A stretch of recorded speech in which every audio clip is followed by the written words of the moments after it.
Get ready to strap in for another exciting episode of No Driving Gloves, where Derek, John, and Will use over 75 years combined industry knowledge to bring you a bare-knuckled review on the collector car hobby. Let's get rolling. Thank you for joining us again for this episode of No Driving Gloves. The real gang is here this week. We've got everybody back. How's it going, Will and Derek? Man, I'm kicking like a pack of ninjas. Gracefully? No, there ain't no gracefully kicking around here. I'm just kicking. Mr. Derek? I'm doing good. I have no great, phrases like Will has for how I'm doing. So, good is. I'll say that's kind of being a Yankee, isn't it? The Southerners have all the cool phrases. That's true. They do know how to turn a phrase. Yeah, turn a phrase. Let's see if we can coin that one. Now, if we had our own reality television show, we can start screaming at each other about it and make it realistic, right? That's right. Very realistic. Because reality TV is real, Derek. Come on. It's not fake. It's not fake. Real. It's all real. There's no scripts, none at all. No, none. We built a car in 2 weeks. I'm going to go two kick a weeks. door. I can do it in 7 days. Well, I guess you're better than me. I need to go slam a door. Hang on. Throw a wrench. Punch a wall. My walls are foam. Well, I guess we're discussing the reality of reality television and how real these episodes are. Because we're 3 car people that we watch these things and we just pull our hair out and go, is the general public really that stupid? And I'm sorry, general public, you might be. It might not be nice, but I don't think there's a might behind that. Sorry. I think there's a lot of people that are just, yeah. Well, a lot of people are just naive to it, that, they really think that that's how you do it. And it sucks on our end when somebody calls you and thinks that you can, really build a car in a couple of weeks. That's the worst part about it. And people thinking that their car is worth a whole lot more than what it really is. Well, I don't know if reality TV really lends itself to that misappropriation of value. Some of the auction shows do contribute to that. But you're definitely right. Building a car in 2 weeks, building a car in 1 week, we'll steal your car on Sunday and give it back to you Saturday night, and it's completely restored and finished. And it's pretty rough. I had a friend who filmed a pilot for a motorcycle build show, and it's a motorcycle you built in 24 hours. You started, you went to the junkyard, you got a motorcycle, you put it together. 24 hours later, he had a finished motorcycle. They filmed in his shop for 2.5 weeks. It was a couple hours a day. It was 2.5 weeks rather than 24 real hours. It just, they just don't break it down right. It was 24 working hours while we filmed, I guess. Yeah. I know in the early overhauling days where they were building cars in 7 and 8 days, they were really doing the work in that amount of time. But what people don't realize is that they still had, 1,000 hours in that build. It was just very, very, very well organized.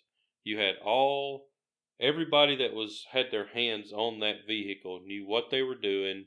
They were experts. There wasn't no redos. And granted, yeah, it's not finished at the highest quality, but they were really building them in a week. But they were still booking 1,000 hours on them. I'm not 100% on 1,000 hours, but they were booking a lot of hours on them cars in 7 days. I've said before, I estimate about 2,000 hours for your average frame-off restoration, which is what you're doing in basically overhauling. It's a frame-off restoration of most of those cars. And, okay, there's 2,080 hours in a work year. So if I worked on that car every day, from the time I went in to the time I left without any gabbing or whatever, and all the parts were there, It takes me a year. You want to cut the time in half? You put 2 people on the car. That's 6 months. You put 3 people on the car. You're at 4 months.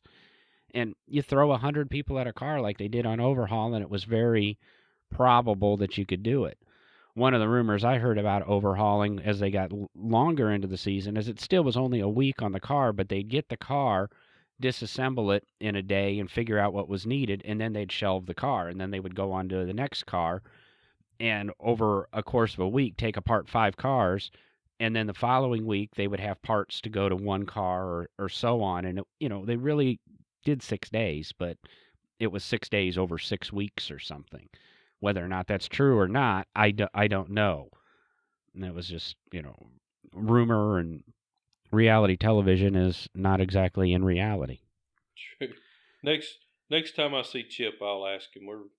I wouldn't say we're good friends, but we'll go out of our way to talk to each other. So something we've never talked about was, well, the only thing we did talk about was we did talk about him, being on TV a lot, and he did say that was something that I didn't necessarily set out to do, but when it was made available to me, I jumped at the opportunity because now all my kids' college is paid for, my house is paid for, blah, blah, blah, blah, blah.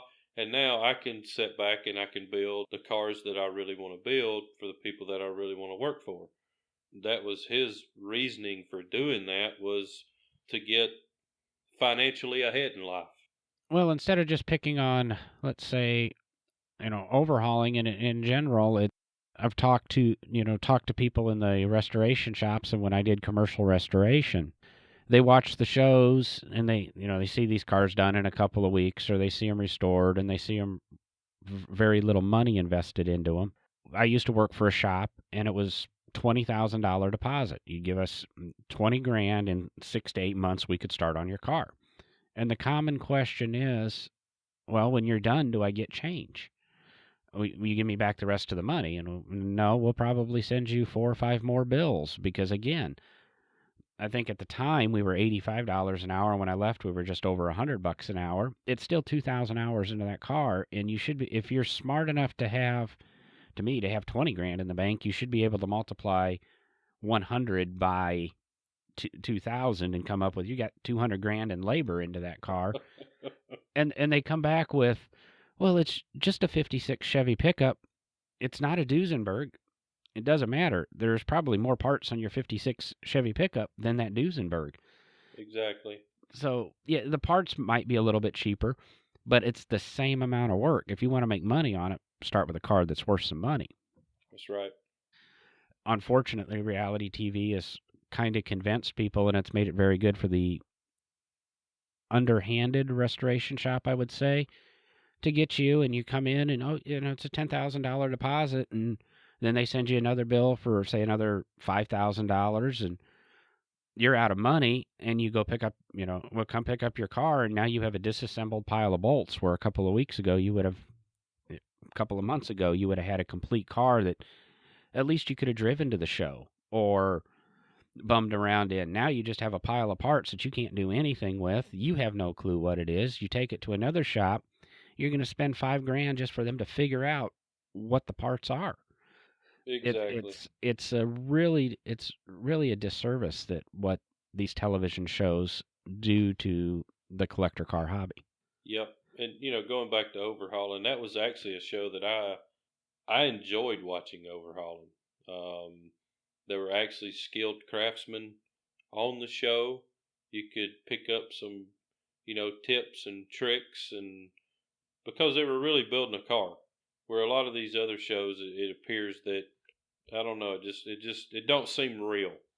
I've had a couple of classes with Aaron Kaufman, who used to be on Gas Monkey, and I'm here to tell you right now, Aaron Kaufman is a legit dude. I mean, he knows a ton about automobile suspension handling. He's a very, very, very smart guy. So defend Aaron there for a minute. I guess I would watch Overhauling periodically and Gas Monkey Garage and things like that. And as Will's saying, I think, you could always kind of pick out the skilled people on the show versus the talent that they would hire, I think, to give the filler to the show. But there were also the shows out there that you'd watch, and in everything that I think the three of us have probably learned in our training in the automotive world, in restoration and fabrication, in the things that we deal with, you would see things that were so far from the right method of doing something. The worry is, or at least the thing that always scared me was, you've got your hobbyists at home watching these shows, learning, air quotes there, learning these techniques that are not correct in any way, and it can actually do harm and damage to a vehicle and a restoration. And that was, I guess that's what's always kind of irritated me with reality TV.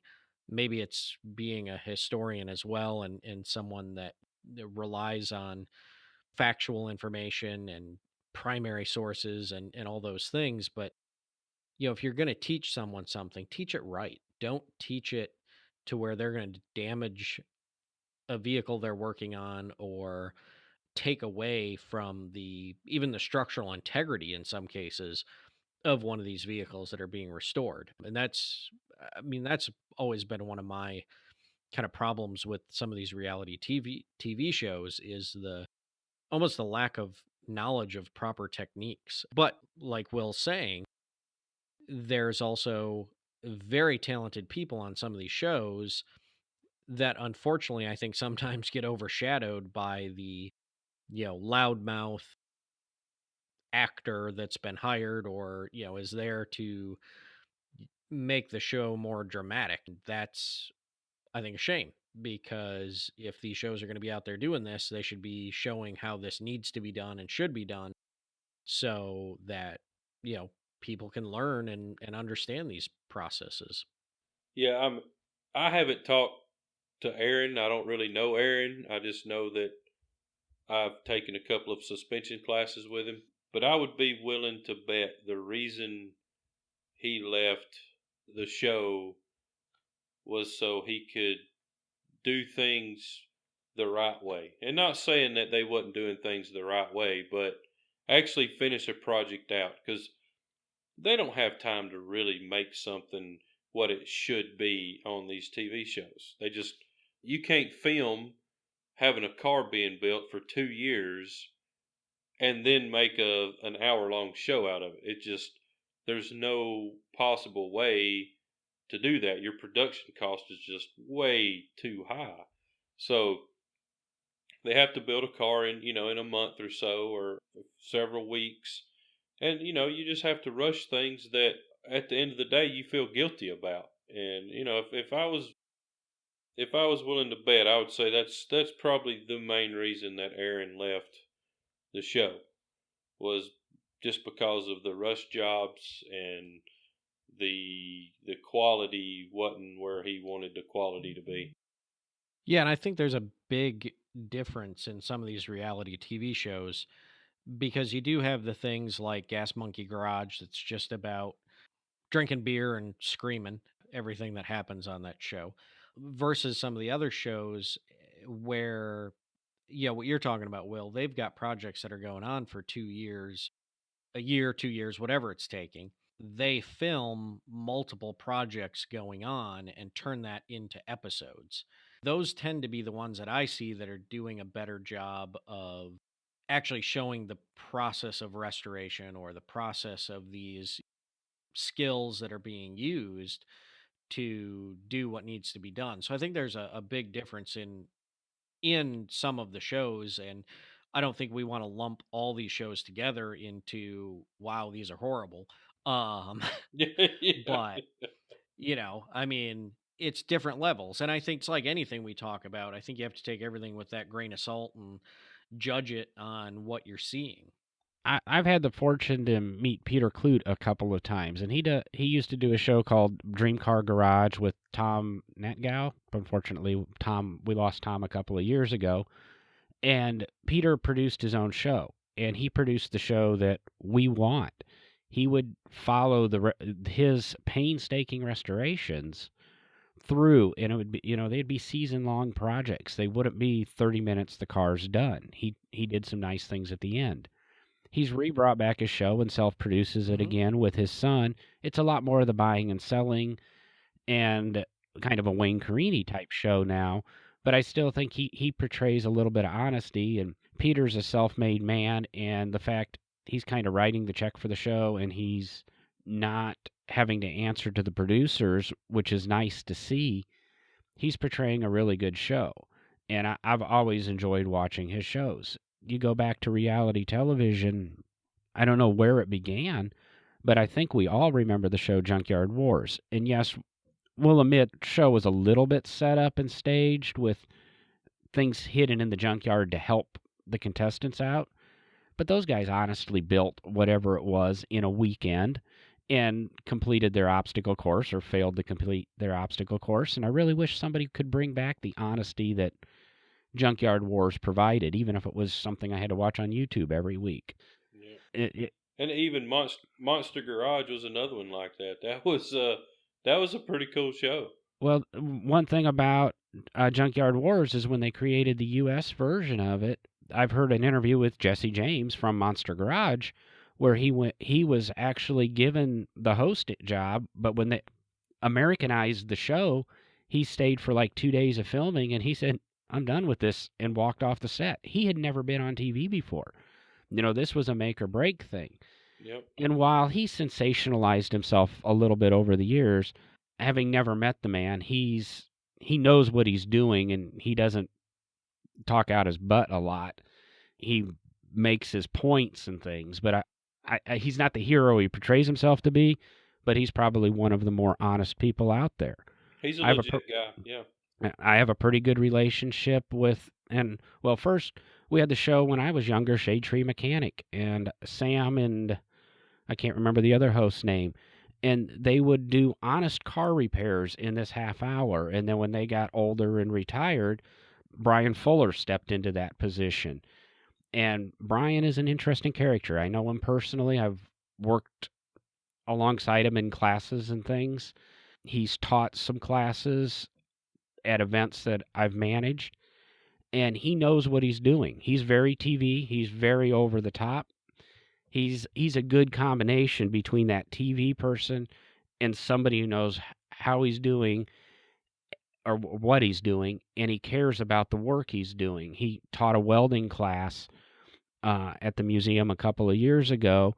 It really wasn't a class. It was a 1-hour seminar. You sat down for 45 minutes and you got to see Brian Fuller TIG weld. Doesn't sound exciting, but I talked to a father and son that were at that event, and the son was all enamored. He might have been 9 or 10 years old at the time. Loved Brian Fuller, and it's a TV star. Well, I encouraged them to sit through one of these classes. They go, "Oh no, we don't need to do that." I said, "Just sit through it. What do you got to lose? It's 45 minutes. It's your only shot." At the end of that 45 minutes, little child goes up and talks to Brian, and 15 minutes, 20 minutes later, Brian's still there, arms wrapped around the kid, helping him TIG weld. They're friends to this day, and the child, Zeke, has built his own motorcycle by 12, 13 years old, has built his own motorcycle, is building another one, has learned metal fabrication, and has kept this close relationship with Brian. And while, like I said, Brian's an over-the-top reality TV person, he has an honest heart. And I think that's the hard part is I think a lot of these guys, even the Tuttles, I think have honest passions about what they have, but they're brought into this TV sensationalistic world, and it makes us lose respect for them because, we've got to have you argue, we've got to have your fighting. And, in the Tuttles case, it destroyed the family. In Aaron and Richard Rawlings' case, it destroyed their friendship. Possibly. We don't know the whole story behind everything.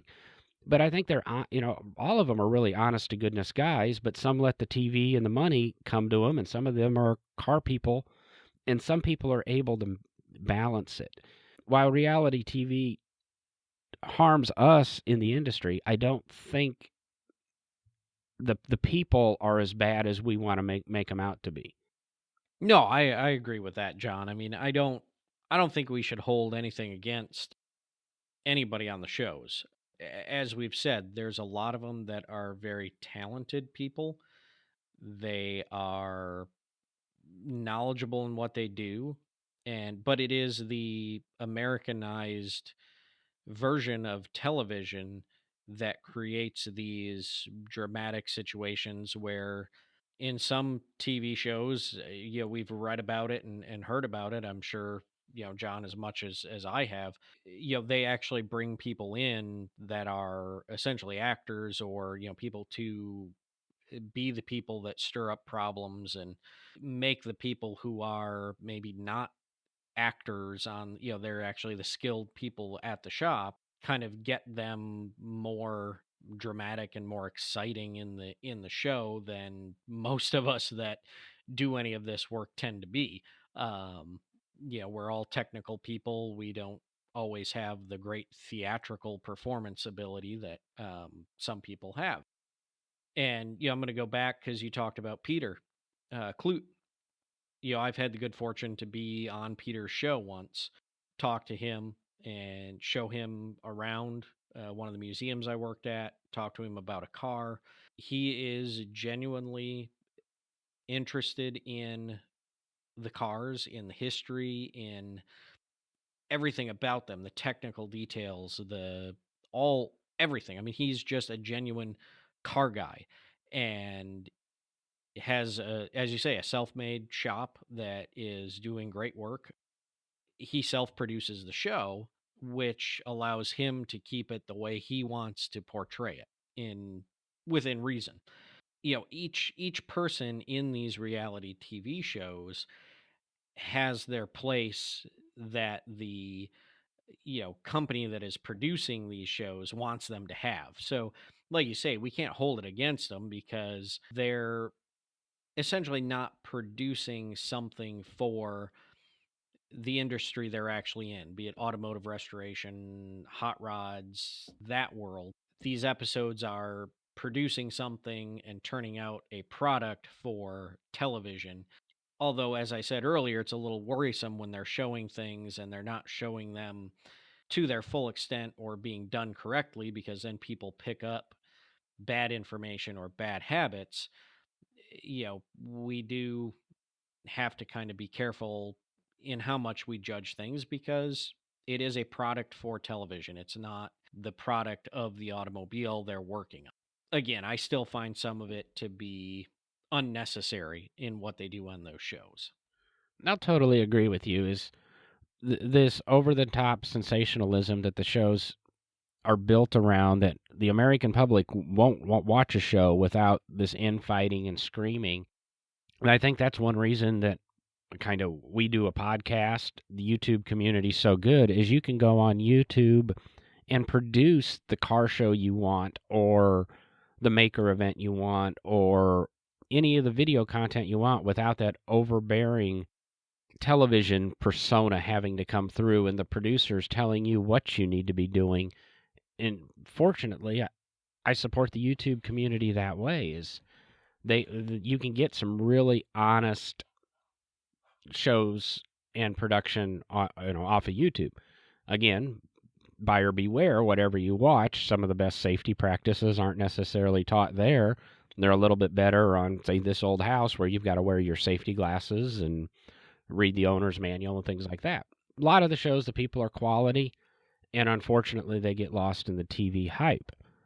The other side of what is really not reality TV, but TV that portrays itself, I guess I have to say, like the History Channel, and portrays history, when they do these shows that are supposed to display history the way it was, and they're missing facts. There was one on recently, and they're talking about Henry Ford, and the development of the Model A, and the car in the background's a 1903 Curve Dash Oldsmobile. There's issues there. Is television's not where you need to learn about your cars, is I guess what it comes down to. You can get some decent information. A lot of the things in that series of shows that, say, History Channel did. There was a show on history 2 years ago about Harley Davidson. And they're sitting around a table in 1903, the year Harley Davidson was created. And the statement was made, well, do it Henry Ford's way and paint them all black. Well, we discussed a couple episodes ago, Model Ts didn't go to being all black cars until 10 years after that. Those little bits of history just drive us, I want to say historians, crazy. I'll say it. Yeah, it's horrible. It's ridiculous. Also, coming from the job I'm in, being a curator, having to get some of that history across to visitors to a museum, you have a very limited amount of time to try to get information across. Now, I make sure that what I put on the labels and put out in front of the public is accurate historic information. What I'm getting at is I understand that these shows are trying to condense a lot of history into an hour episode or a couple hour episode or mini series. But yeah, when you do get down to the fact of what you're showing, especially on television, I mean, you're using visual history as well as the audio, discussion. Like you said, John, you got a Curve Dash Olds, come on, show the right car. The Men Who Built America was on. That was 3 years ago. 3 years ago. And they talked about the race between Alexander Winton and Henry Ford on October 10th, 1901. In the show, they're showing basically 1909, 1910 era cars racing.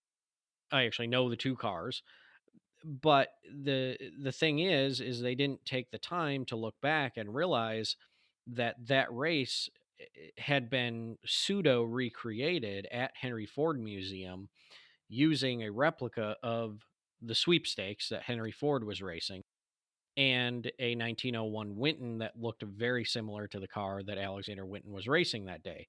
The video was already there. All they would have had to do was pay to use it.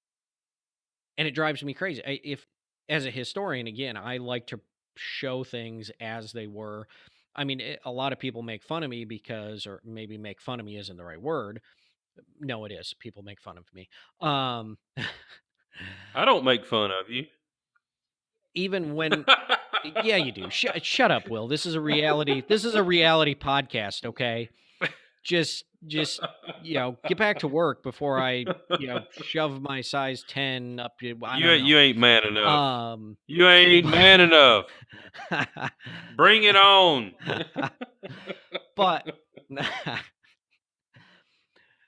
But even when I go to run my own cars, even when I go to run my early cars, I try not to have anything modern on them.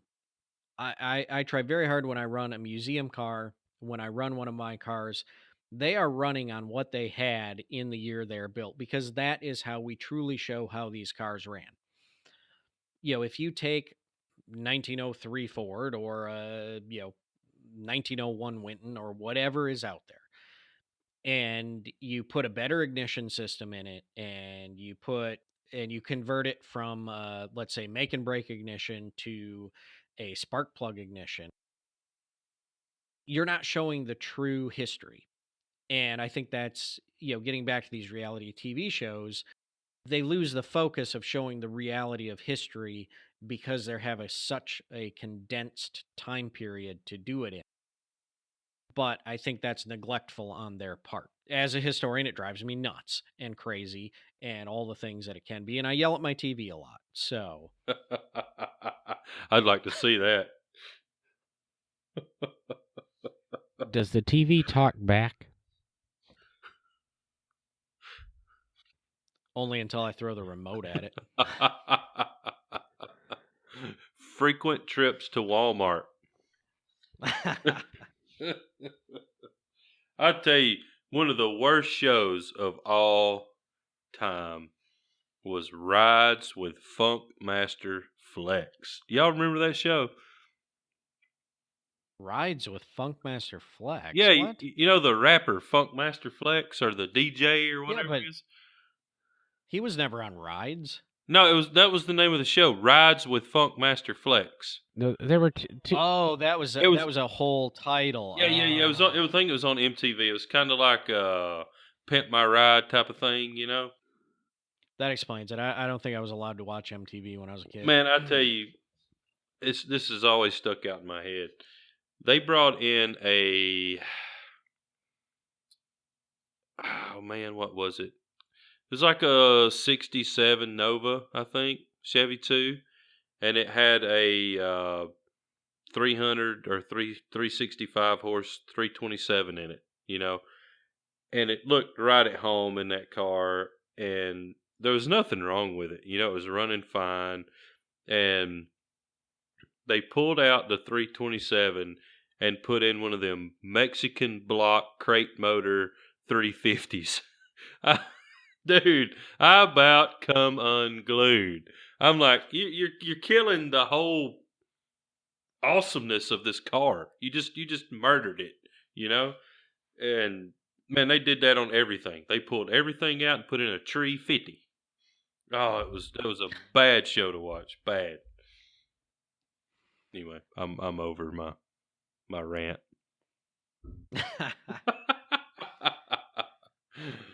Oh, Are you, Will? Are you? I'm still trying to remember.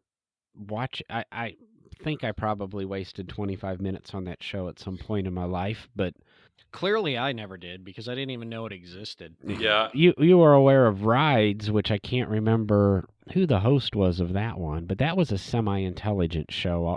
That I remember was an correctly. awesome show. Wasn't that Jason Priestley that hosted That might have been. He was part of it. Yeah, I know. Yeah. You know, Foose was involved with it. Troy Yeah, Trepanier. Foose, Troy. Yeah. The only vehicle that was built on that show that was just kind of to me stupid was they were at Scott's Hot Rods in I think his shop's in Anaheim, and they had a 56-7 Chevrolet big back window truck, and they cut the top off of it and made a roadster out of it. I'm like, dude, really? You had to take a big window? I mean, come on. I was kind of hoping you would go after Joe Rogan's CUDA or something on there so I could use Joe Rogan as one of our tags this week. But I have to admit, Well, there you go. Joe, You just brought him up. there- Using. I'll touch on that car for a minute. I believe the car was named Sick Fish, and it was built by Troy Trepanier. Yep. A little quick insight on that. Troy wants everything. He don't hardly ever paint a car one solid color. It's always a two-tone or a three-tone with a cool stripe and really earth-tony colors. You know, that's just kind of Troy's style. So when Troy came out with that car and it was solid silver, everybody was like, "What?" And I think that was one of the stipulations that that Joe had was that, you know, it had to be solid silver. You know, but everything else Troy could do, but it had to be solid silver. There you go. There's your Joe Rogan tag. And I thought I was the boring one on this show. Yeah. I may not know what an Overland is, but I can name an iconic hot rod and who built it and a backstory probably.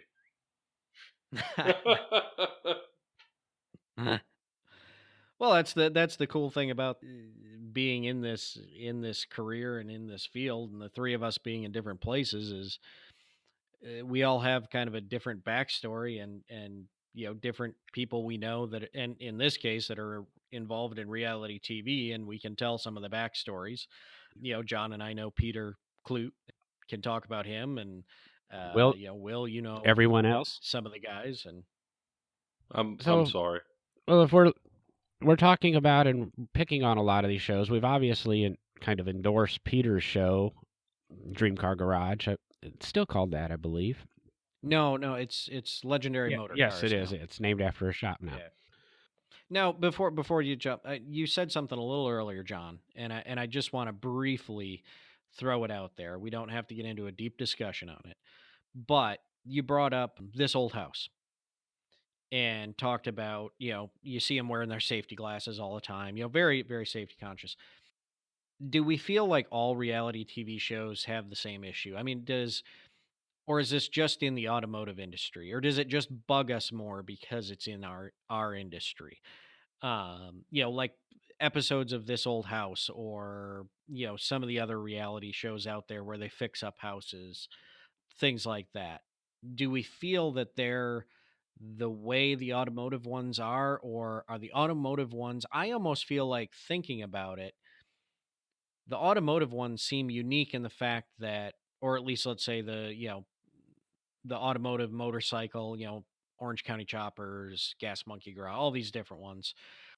I feel like they tend to have more of the drama and the fighting and the yelling than any of the other reality TV shows I've seen. Do you guys see that, or is that just me? It depends where you're marketing to. I mean, Monster House was a little off the wall.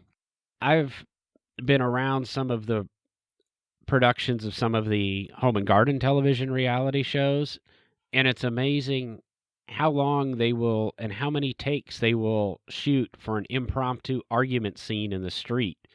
This designer's arguing with the homeowners trying to defend her decision, and this is take 17.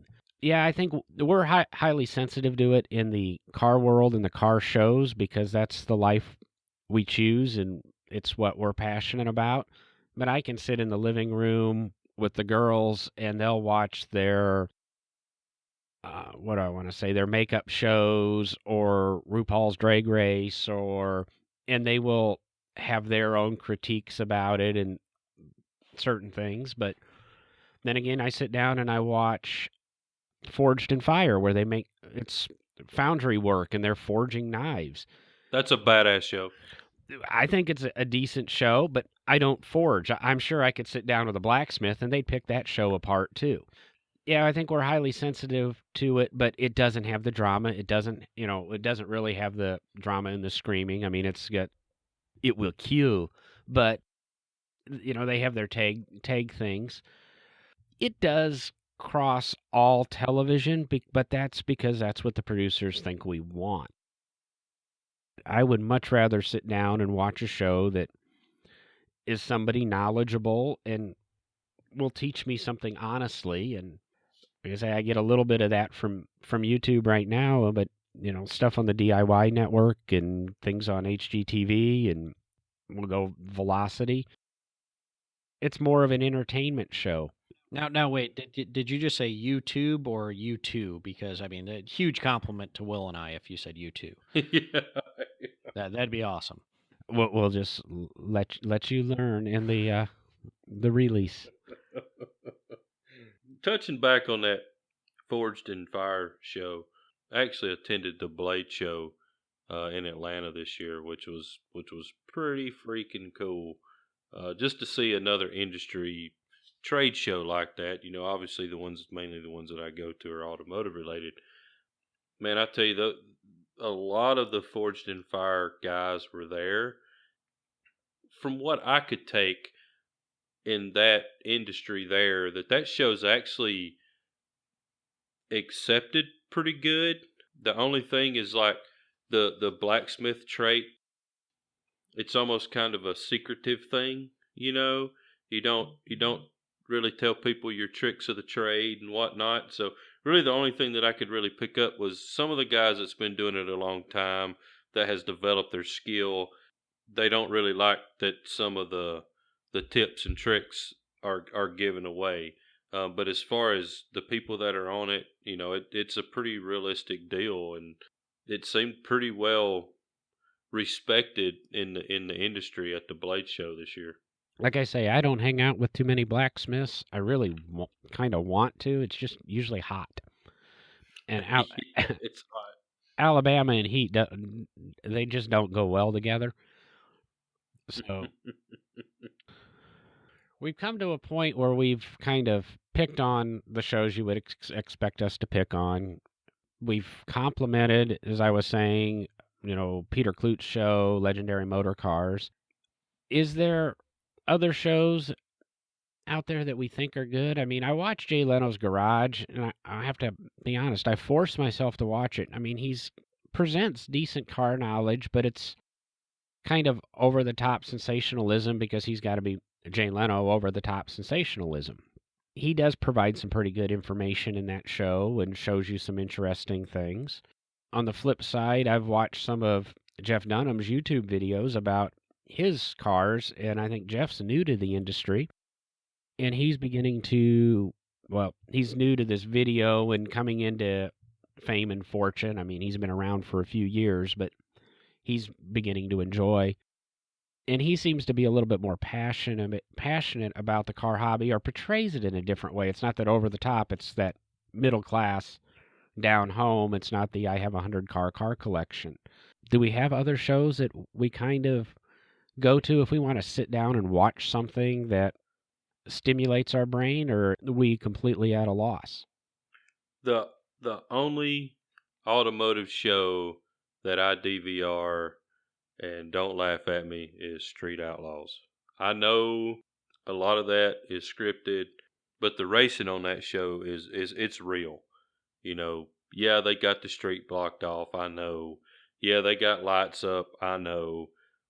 But they're still running 1,000 to 2,000 horsepower cars on the street, and to me, that interests me.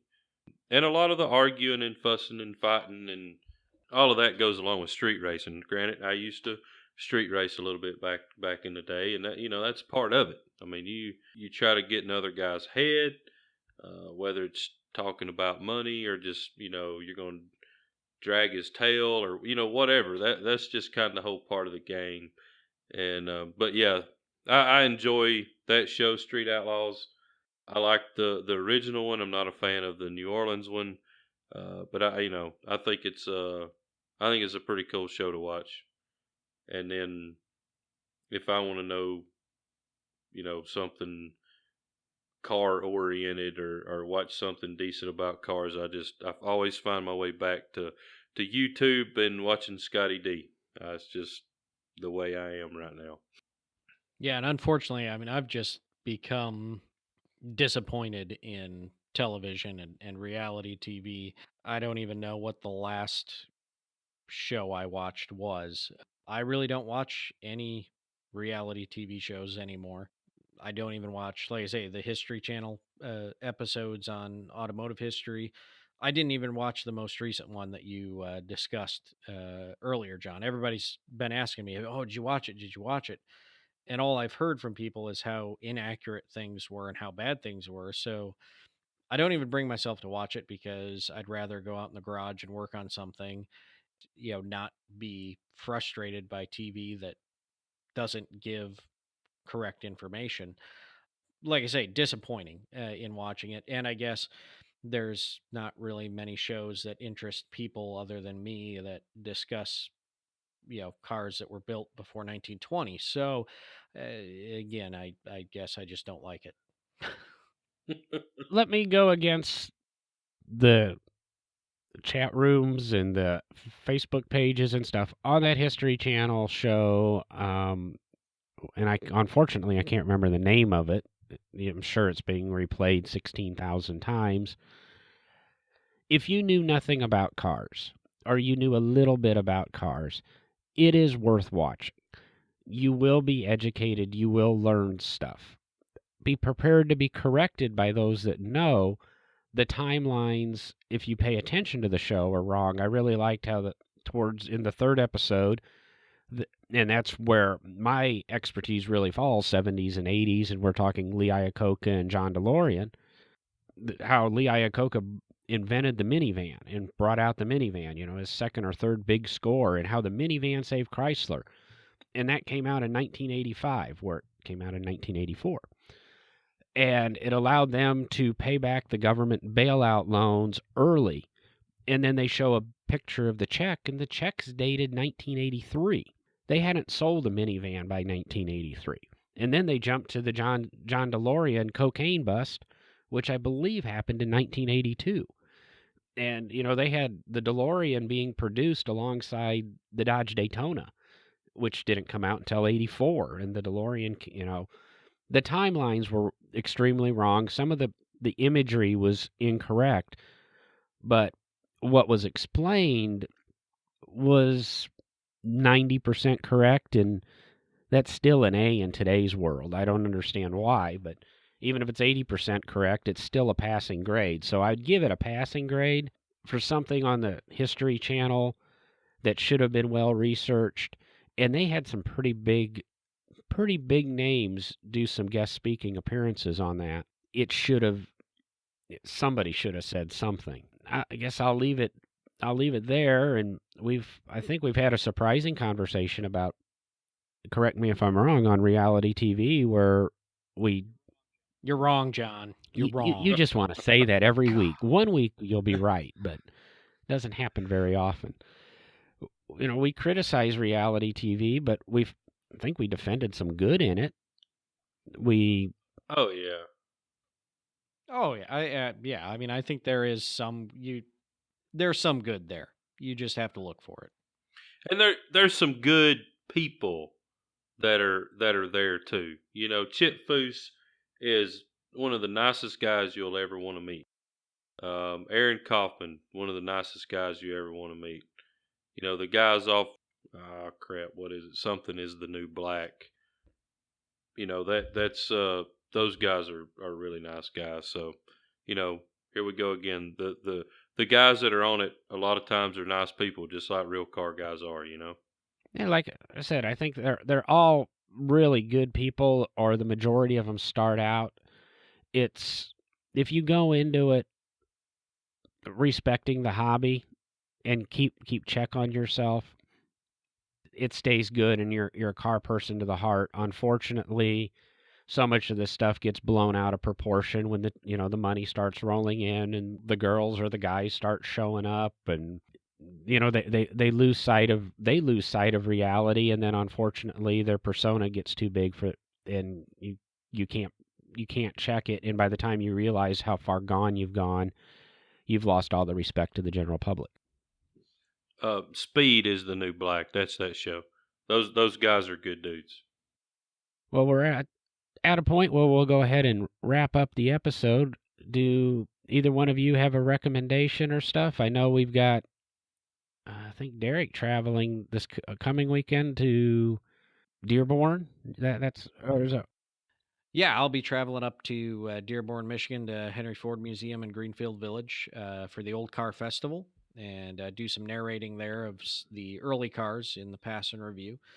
And I guess I'll as John and I always say, we don't usually talk about work and where we work, but yeah, we just opened on Monday a new temporary exhibit at the National Corvette Museum entitled Kentucky 225 Years on the Move. It's a look at transportation history in Kentucky over the last 225 years, it's the anniversary of statehood this year, 2017. So put together an interesting collection and exhibit of vehicles and various transportation related artifacts that runs through May of next year. So plenty of time to come see it. Yeah, we're proud of what we put together, so I'm going to promote it this one show.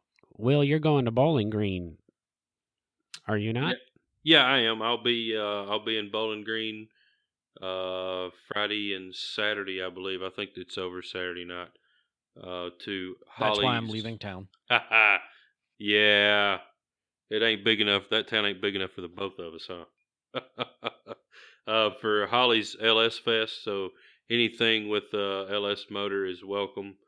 So I'll be driving up one of our projects we built here at the shop. So that's where I'll be.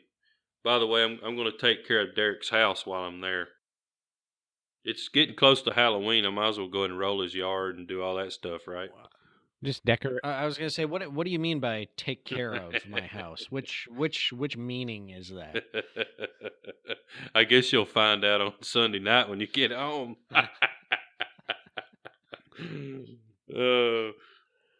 It's the Halloween reference that has me worried. Come home to a body or two in the kitchen. Those LS guys are rough. Make Sturgis look like a preschool, doesn't it? Yeah. Hey, it all makes for good TV, good reality TV. Except Will drive his car back home. He won't make his shop lackey do it and fly home. No, I'm not going to drive there and fly home. I will drive there and drive back. That's a reality TV reference that some of you will know, but me, I'll be at home. I'm not doing anything this coming weekend. Really don't again have anything to plug or discuss. I'll just say that you can help the show out. That if you go to our website, if you're going to buy say anything on Amazon.com, just go ahead and go to our website, click any of the links there for any of the products, then go ahead. You don't have to buy that product that you click. Just go ahead and buy something, and it throws a few cents our way, does nothing to affect you. You still get your products and stuff just as cheap, but it's something Amazon likes. It's a referral program, and just check us out on that. But that's where we'll leave it tonight, and we'll talk to you guys later.